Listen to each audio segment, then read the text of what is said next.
कर्म के पीछे में भोगना कहाँ से आया?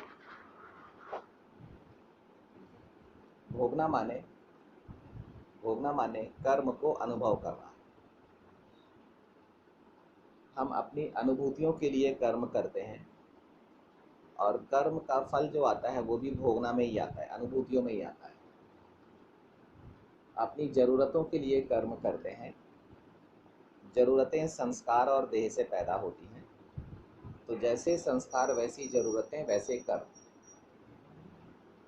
अब कर्म और फल की मशीनरी शुरू कैसे होती? कर्म के पीछे में फल कहाँ से आ रहा है, क्यों आ रहा है? तो अब चेक करो कर्म का बीज क्या है, बताओ। रुक, कोई नहीं बोलेगा, बोलो। कर्म का बीज क्या है?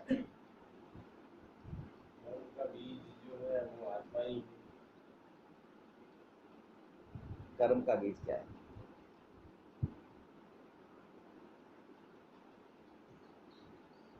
वेरी गुड, चमन बहन बोली। देखो बच्चा है छोटा सा। कर्म का बीज है संकल्प। संकल्प अनुभव होते हैं,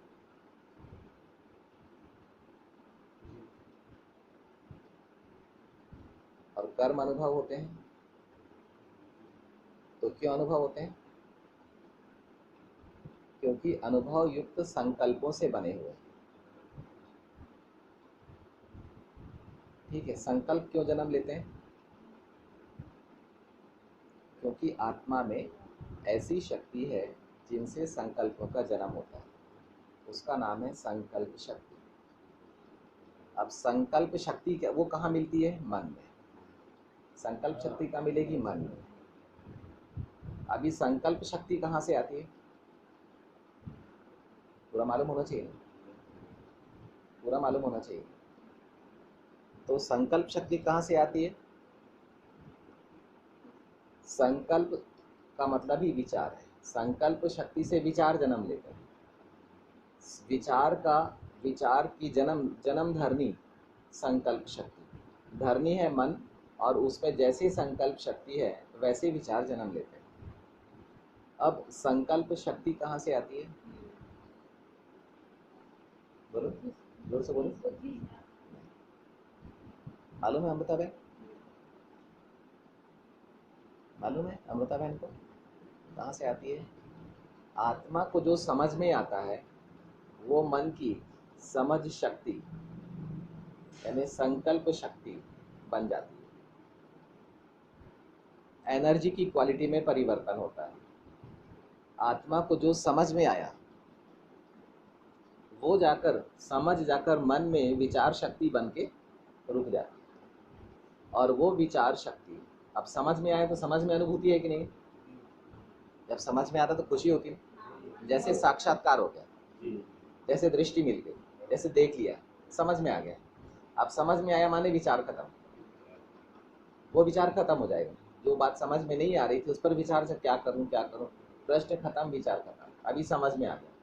अब समझ में आ गया माने उस दिशा से मन शांत हो गया। अभी मन विचार नहीं करेगा, उस विषय को लेकर मन विचार नहीं करेगा, तो वो विषय खत्म हो गया। विषय खत्म होने विषय सागर छोटा हो गया, सूखा। अभी समझ कहाँ से आती है? समझ कि बाबा को ने दिव्य बुद्धि दी। हाँ ज्ञान का तीसरा नेत्र दिया। हाँ, समझने का यंत्र है बुद्धि, लेकिन समझ में कैसे आता है? क्या समझ में आता है? समझ में क्या आता है? आत्मज्ञान इसीलिए जरूरी है। आत्मज्ञान की कमी है। बाकी दूसरों की समस्या के प्रॉब्लम को हल करने वाले तो बहुत है, लेकिन आत्मज्ञान देने वाले ही तो नहीं है। नहीं है। सतयुग से लेकर कलयुग तक आत्मज्ञान ही तो नहीं था। समस्याएं समाधान तो थे, अभी भी है, लेकिन आत्मज्ञान ही तो नहीं है। तो समझ एक ऊर्जा है जो आत्मा से जन्म लेती है, लेकिन समझ को जन्म देने के लिए, इस ऊर्जा को जन्म देने के लिए क्या चाहिए? क्या समझ में आता है? कैसे समझ में आता है? समझ में आत्मा को आएगा, बुद्धि से आएगा, लेकिन क्या चीज समझ में आएगी? कैसे समझ में आएगी? क्या चाहिए जो चीज समझ में आएगी? वो कौन से साधन है या यंत्र है जिससे समझ में आता है? तो वह है दृष्टि और वृत्ति। हम क्या देख रहे हैं वो समझ में आएगा। अच्छा, देखने में अनुभूति है कि नहीं है? वृत्ति में अनुभूति है कि नहीं है? संकल्प में अनुभूति है कि नहीं है? समझ में अनुभूति है कि नहीं है? अब पुरानी दुनिया को देखोगे तो क्या दिखेगा? पुरानी चीज है। तो वृत्ति कैसी रहेगी? पुरानी दृष्टि में अगर पुरानी देह है तो वृत्ति पुरानी रहेगी।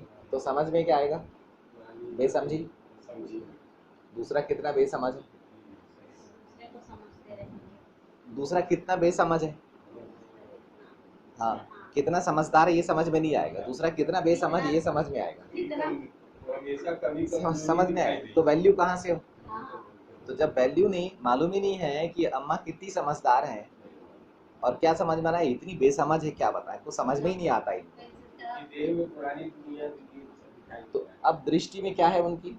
हम देखो कहाँ से शुरू कर रहे हैं, अभी इससे भी ऊपर है, अभी टॉप पर फुनगी पर अभी तक नहीं पहुंचे, है ना।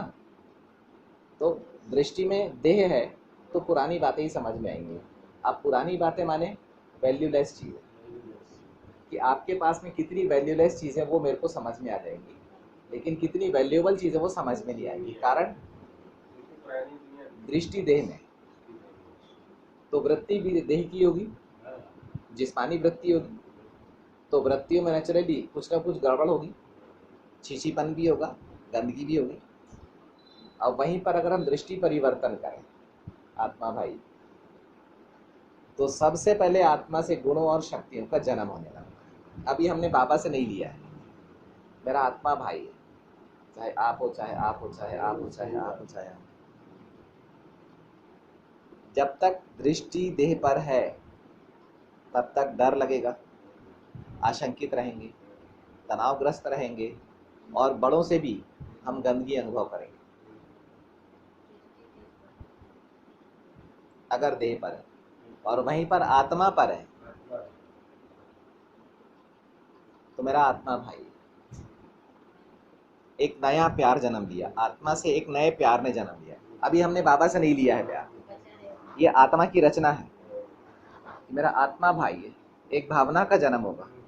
मेरा कल्प पहले वाला भाई बैठा हुआ भृकुटी में, कोई बूढ़ा नहीं बैठा है, कोई धनवान बलवान रूपवान